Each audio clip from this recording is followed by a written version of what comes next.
covering the world of professional wrestling. This is the Signature Spot with Chris Toplack. 3, 2, 1.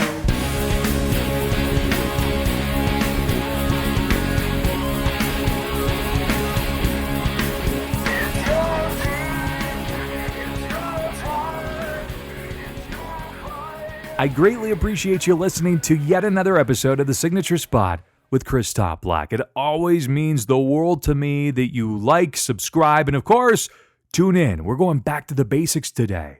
A WWE Extreme Rules review, full recaps, detailed by the way of Raw, Smackdown, 205 Live, and NXT. If you're wondering, well, what about AEW Fight for the Fallen?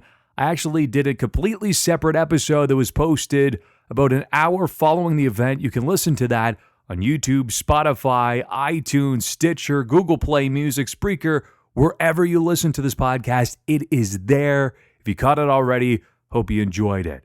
Now, before we get to the weekly recap, I wanted to discuss Evolve. So following AEW Fight for the Fallen, I got some shut-eye, woke up bright and early, had a couple cups of Joe, and I thoroughly enjoyed the event. Now, in particular, I have to call this out, that pop for Paul Heyman, the mastermind, appearing in the ring, covered me in goosebumps, and it put literal tears in my eyes. ECW and the 2300 Arena in particular both mean the absolute world to me. Now, Paul took Gabe under his wing all those years ago, and look what it transformed into. It's surreal. Paul Heyman did a fantastic job of emphasizing the importance of the future of pro wrestling. It's great to reflect on the old days, and admittedly, I do love going back and watching classic feuds, storylines, and matches, but I'm just as excited about the future. The sky's the limit as the industry evolves. If you missed this match, Matt Riddle versus Drew Gulak was every bit as good as advertised. Is definitely worth going out of your way to see, and at 21 years old, which is remarkable, Austin Theory has a limitless ceiling of potential. He's already very mature for his age. Also on the show was Akira Tozawa challenging Adam Cole for the NXT title and many other matches, so highly recommend you check out Evolve if you haven't. Plus, the G1 Classic has been rolling along. There were tons of matches on Saturday, Sunday, and Monday. I'm getting caught up on most of them this week, so I'll share my detailed thoughts next week. But now, let's get to our weekly recap. Your weekly recap. Let's start with WWE Extreme Rules that took place on Sunday from the Wells Fargo Center in the home of Extreme, Philadelphia, Pennsylvania. It was the 11th event under the Extreme Rules banner, and I just have to note, top-notch production as per usual, but poor execution. The camera work literally made me feel dizzy. Kevin Dunn at his finest. So the kickoff show was underway. This was a very unexpected last-minute match for the Intercontinental Championship. Finn Balor versus Shinsuke Nakamura following a well-placed Kinshasa. Shinsuke Nakamura is your new Intercontinental Champion. He's back. I was reading some reports that Finn Balor is going to step away. He's requested some time away. That's perhaps why he dropped the title here. As for Finn, he's very much lost in the shuffle. Personally, I would love to see him get drafted over to Raw. Add him into the club with AJ, Anderson, and Gallows. Make them an unstoppable force. Next up for the Cruiserweight Championship, it was Drew Gulak versus Tony Nese. Gulak versus Matt Riddle was arguably the best match of the entire weekend, so I fully expected Gulak to follow up with yet another great performance against Tony Nese, and that he did. How about that flying clothesline off the apron? Plus, there were some excellent near falls in this match. Now, according to Vince Logic, the hometown performer tends to lose, but Gulak managed to survive. He retained, and he proved to be one of the MVPs from the entire weekend. Now to the main card. It was a hot start. The Undertaker and Roman Reigns versus Shane McMahon and Drew McIntyre. For those sick of Shane, hey, at least we got this out of the way. And say what you will about The Undertaker, but once the gong hits and he makes his entrance, you simply can't look away. Instant goosebumps. I love how the commentary team was collectively surprised that Elias, who, by the way, has aligned with Drew and Shane for weeks, would dare attack The Undertaker. Why? Well, we know why. Shane McMahon landed a top rope elbow drop to The Undertaker through the commentary table. He even landed a coast to coast with the trash can. It simply wasn't enough. Undertaker quickly recovered, and he eventually landed the tombstone on Shane McMahon. Taker even showed Reigns a sign of respect by patting him on the chest. That's essentially kind of passing the torch there. I personally felt that this was the best The Undertaker has looked in quite some time. For the Raw Tag Team Championship, it was the Revival as Scott Dawson and Dash Wilder defending their championship against the Usos, Jimmy and Jay. I've said it before, I'll say it again. It was so refreshing to see these two teams square off without the dependency on corny comedy segments. They don't need them. These are easily two of the best tag teams in the world. The Revival won, hitting the Shatter Machine. I'm glad they won, as they deserve a lengthy title reign. Up next, Aleister Black versus Cesaro lived up to every bit of the hype. Those two told a great story. It was a competitive, hard-hitting affair that saw Cesaro show weakness in his left leg, and what I love is that Black exploited that weakness. He continued to take advantage of it with those stiff leg kicks. Excellent psychology, working a body part, while Cesaro flawlessly sold the injury. Again, these are two tried, tested, and true veterans. After a Black mass out of nowhere, Black emerged the victor. One of the most effective finishers in the game today, and in my humble opinion, it was match of the night. For the SmackDown Women's Championship, it was Bayley defending her title against Alexa Bliss and Nikki Cross. Remember, it was a 2-on-1 handicap match, and that was a fairly reputable handicap match that made Bayley look very strong and credible as SmackDown Women's Champion. Again, she overcame the odds. I was expecting a turn from Bliss or perhaps an appearance from Sasha Banks. I was wrong on both fronts, but Bliss remains on the same page as Cross, at least for now. It was a last man standing match against Braun Strowman and Bobby Lashley. As expected, it was very chaotic. It took place all over the arena. At one point, Braun even suplexed Bobby Lashley into the merch booth. I had this mental image of a dad and his son going there and the child asking, Dad, can I get a Seth Rollins shirt? Sorry, son, Braun destroyed the merch booth. Oh, Dad. Anyway, I found it funny at the time. Strowman also launched Lashley into the row of international announcers that saw them scramble. That was a pretty chaotic scene as well. Braun Strowman eventually power slammed Bobby Lashley from an aisle entranceway and came through the wreckage to win like the Kool-Aid Man.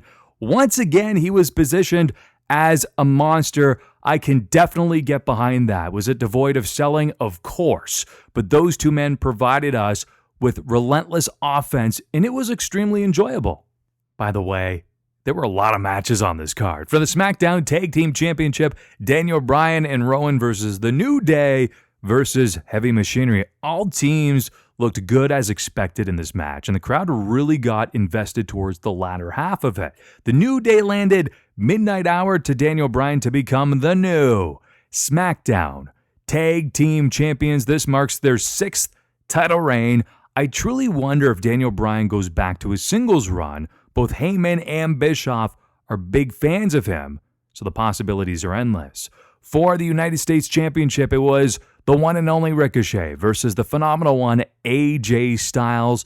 Despite a dead crowd, and it really disappointed me, Ricochet and AJ cut an excellent pace, and they put together an exciting match, as expected. The numbers advantage made all the difference in the world. After Gallows' interference, AJ took advantage. He hit a middle rope Styles clash to win and become the new United States champion. Now, Ricochet is in a great position to chase the championship while the fans rally behind him in pursuit of AJ, two of my favorite wrestlers in the game today. This promises to be a great feud as it leads into SummerSlam. I'm sure it will, at least. The train keeps on moving. Kevin Owens versus Dolph Ziggler. After a stunner, Kevin Owens defeated Dolph Ziggler in less than 10 seconds. For the WWE Championship, it was Kofi Kingston defending his crown against Samoa Joe. I really thought we would see a title change. That did not occur. Kofi got his arm raised. He overcame the Samoan submission machine after hitting Trouble in Paradise, a pretty solid match. And the main event, it was Seth Rollins and Becky Lynch versus Baron Corbin and Lacey Evans. It was for the Universal and Raw Women's Championship in an Extreme Rules match. There were many kendo shots and chair shots, which led to an average match in my mind. After Becky Lynch was hit with End of Days, Rollins lost it on Baron Corbin. He proceeded to land 3 curb stomps for the victory. Post-match, Brock Lesnar successfully cashed in his Money in the Bank contract to become your new Universal Champion. Many fans rejected it online. I didn't think it was that bad. It was still a bit of a surprise, even though Paul Heyman gave us fair warning. So, my final thoughts. If you entered Extreme Rules with realistic expectations, they were very likely met, probably exceeded. With 4 title changes, WWE has gone in several different directions heading into SummerSlam next month. There were far more hits than misses, and I thoroughly enjoyed the vast majority of the show. So my match of the night was actually a tie. I have Ricochet versus AJ Styles and Aleister Black versus Cesaro. My overall grade, a B+. Would love to know your thoughts on Extreme Rules. You're listening to The Signature Spot with Chris Toplack. And now I recap Raw, SmackDown Live, 205 Live, and NXT. Unpopular opinion, Brock Lesnar is a very special talent, and there's a big fight feel when he shows up. In my opinion, it is undeniable. I felt it at Extreme Rules. I felt it on Monday Night Raw. Apparently, wins and losses don't matter, though, because a 10-man battle royal was announced later on in the evening to determine Brock Lesnar's opponent at SummerSlam. The foreshadowing of Brock Lesnar versus Ricochet was very intriguing. Those two would be bound to have a fantastic match. As we've seen, Brock Lesnar works extremely well with smaller, athletic wrestlers, so this would be a match made in heaven. Ricochet and the Usos defeated the makeshift team of Bobby Roode and the Revival in a fun match after the one and only pin, the glorious one, with the 630 splash. Post-match, the club came down and Ricochet attacked AJ. Unfortunately, he ate a phenomenal forearm and Magic Killer for his troubles. By the way, Ricochet sold the forearm so brilliantly. Go back and watch that. I shared a little clip of it on social media. The Viking Raiders ran through some local jobbers in roughly 2 minutes. It served the purpose of making them look extremely dominant. Cedric Alexander earned a massive upset victory over Drew McIntyre. It's great to see Cedric heavily featured on Raw. As for Drew, I'm not sure where you go from here. He is Universal Championship material, so I'm not sure why he loses on at least what seems like a weekly basis. Many quick matches in the evening. Samoa Joe defeated Finn Balor with a crucifix pin in under 3 minutes. Post-match, Balor fought off Joe, but the lights went out. When they came back on, Bray Wyatt, Mr. Firefly Funhouse, no Muscle Man dance here, had Finn Balor set up for Sister Abigail. The strobe lights were flashing. It looked very effective. Between the excellent lighting effects, along with the incredibly creepy and effectively disturbing clown mask, Bray Wyatt came off as a monster. It is fantastic to see him back. He was sorely missed. Since Maria deems her husband Mike as a loser, she offered to face Zack Ryder, but was obviously turned away by officials because she's pregnant. Mike entered the ring and lost to Zack via the Rough Rider in about 10 seconds. That does not bode well for that relationship, does it? Lucha House Party. All 3 members squared off against all 3 members of the club. At one point, Ricochet came out of nowhere and attacked AJ Styles. I love the fact the one and only is able to display his more aggressive side. Eventually, AJ Styles forced Kalisto to tap out to the calf crusher. One match I would love to see following this one is AJ Styles versus Gran Metalik. That has excitement written all over it. The live audience essentially rejected the fatal 4-way between Naomi, Alexa Bliss, Natalya, and Carmella.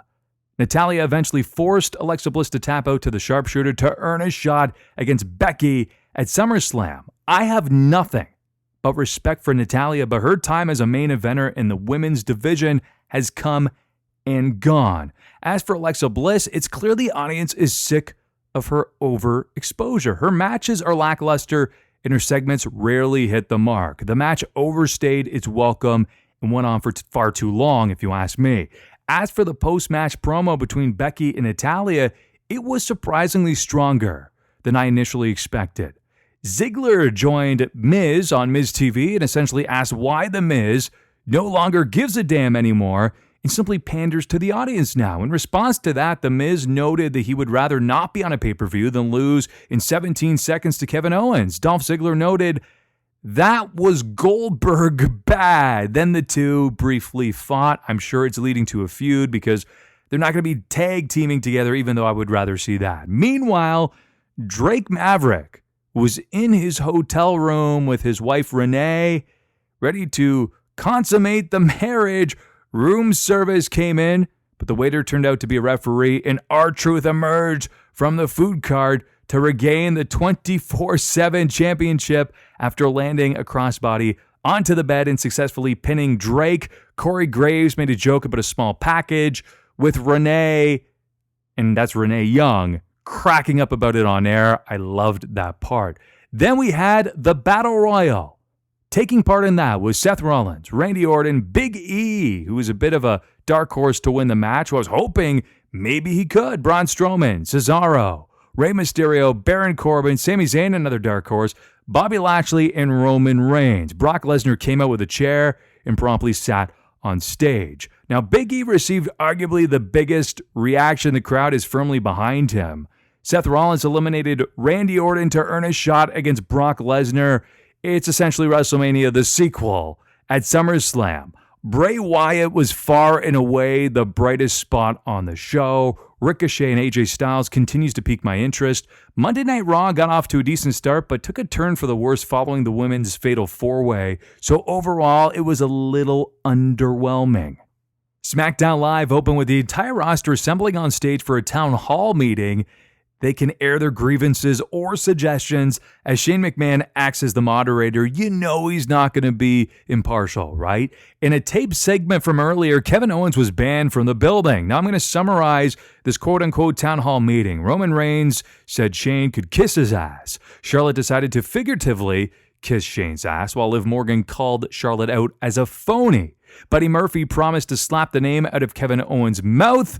Apollo Crews felt the entire roster agreed that Shane was unfair. Selena Vega challenged him to a match with Andrade later on. Elias strummed his guitar. Kofi Kingston noted that while he and the New Day will never trust KO, they agree with his sentiments on Shane. Microphones were cut off. Meanwhile, Cesaro, a wild card from Raw, challenged Aleister Black to a rematch. So that's what we got. Aleister Black made quick work of Cesaro with a picture-perfect Black Mass. The Black Mass remains one of the most effective finishers in pro wrestling. It's simple yet believable, comes out of nowhere, and no wrestler kicks out of it. Very reminiscent of Jake's DDT to me. Trust me.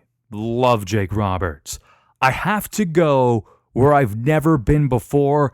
Daniel Bryan essentially became the Joker, at least to me. It reminds me of the quote, "All it takes is one bad day to reduce the sanest man alive to lunacy." That's how far the world is from where I am, just one bad day. In reality, I wonder if he's referring to 205 Live. Could he appear on there? He's 210 pounds. He could show up, cause some havoc, maybe compete against a few opponents, and then come back to SmackDown Live. You never know. Charlotte Flair defeated Liv Morgan with the figure eight. Morgan continues to steadily improve, and she looked good in defeat here. Whether you love or hate Liv, it's nice to see her featured on television. She could be a great underdog babyface in the SmackDown Women's division. At the very least, she deserves an opportunity to make it or break it. Now, following the loss, Liv grabbed Corey's headset and stated, "Charlotte was right. When I come back, I'm going to be real, so I'm anxious to see where this goes. Perhaps it's a total makeover for her."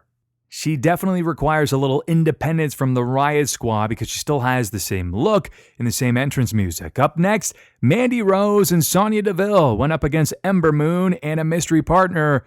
That was SmackDown Women's Champion Bayley. Ember got the victory for the team when she pinned Rose with the Eclipse. Post-match, Bayley believed that Ember Moon should be her opponent at SummerSlam.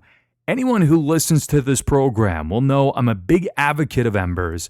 She's very deserving of this opportunity, and given the proper amount of time to tell a compelling story, those two could potentially steal the show at SummerSlam. The seeds of Ali versus Shinsuke Nakamura have been firmly planted. That's one match I am definitely looking forward to seeing. Originally, it was scheduled to be the team of Daniel Bryan and Rowan against the New Day, but they left, came back, eventually dropped their microphones and walked off. Elias, Samoa Joe, and Randy Orton all came out to stake their claim at Kofi Kingston's WWE Championship. This led to a 6-man tag match after the New Day tossed out the challenge. Following an RKO, Randy Orton pinned the WWE Champion Kofi Kingston. Do not be surprised if that match transpires at SummerSlam. The Iconics versus the Kabuki Warriors was next. It's so great to see Asuka, Kairi Sane, and Paige on television. By the way, where they belong. Billie Kay purposely got herself counted out, so the Iconics retain. I'm sure we will also see that matchup at SummerSlam. Apollo Crews surprised Andrade with a roll-up victory. Great to see both of them featured on SmackDown. Although the weird thing was that there were a lot of matches that just were so quick, like the snap of a finger. If you got up, went to the kitchen, did anything, you'd come back, the match was done. Then in the main event, it was Kevin Owens versus Dolph Ziggler. All the heels came out and surrounded the ring. Shane pulled KO out of the ring. I believe this was a DQ. It was eventually met with a stunner as Kevin Owens landed that on Shane. And if you ask me, I believe that we're going to see Steve Austin and Kevin Owens both hitting a stunner together on Monday because, of course, it is the Raw reunion. Steve Austin is scheduled to be there. Overall, SmackDown was a bit of a mixed bag this week. Now, as for SummerSlam, we do have some matches confirmed as of this moment. Brock Lesnar versus Seth Rollins for the WWE Universal Championship, Becky Lynch versus Natalya for the Raw Women's Championship, and Bayley versus Ember Moon for the SmackDown Women's Championship. And everything else basically right now is pure speculation.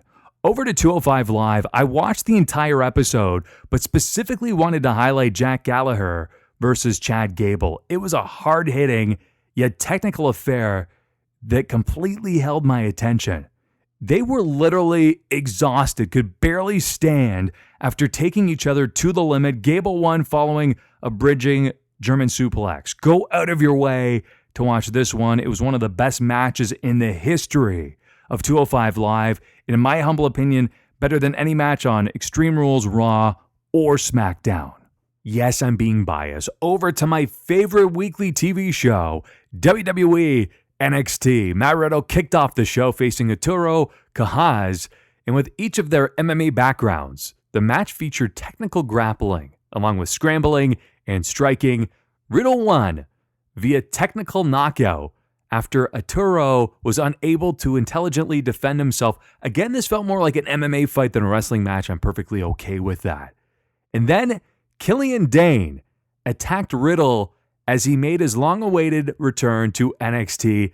That is how you make a statement. Dane even put Riddle through the stage. That is going to hurt tomorrow.